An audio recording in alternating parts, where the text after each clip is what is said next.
আমাকে বাঁচান, আমি বাঁচতে চাই। এরা যেভাবে রিমাইন্ড দেয় তাতে মনে হয় না এবার আমি বাঁচব। প্রিয় দর্শক, এসব কথা বলছিলেন ভিপি নুরুল হক নূর। তাকে যখন আদালতে তোলা হচ্ছিল ঠিক তখনই সাংবাদিকদের এক প্রশ্নের জবাবে তিনি এ কথাগুলো বলেন। তিনি বলেন যে এরা উল্টো করে ঝুলিয়ে পিটায়, চোরের মতো করে পিটায়।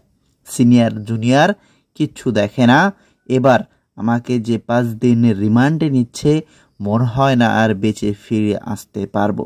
তিনি একভাবে আরও জানান যে আমাকে নির্বাচনে আসতে বলেছিল, সেখানে 12 কোটি টাকার আমাকে অফার করেছিল, সেগুলো আমি গ্রহণ না করায় এরা আমার উপর অমানবিক নির্যাতন চালিয়েছে বলেও জানান ভিপি নুরুল হক নূর।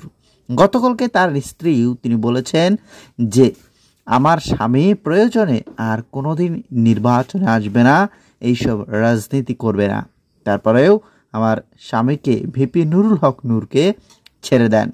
তার এই অবস্থা দেখে এর আগে এক জার্মানির সাবেক রাষ্ট্রদূতও কিন্তু তার মুক্তি চেয়েছেন।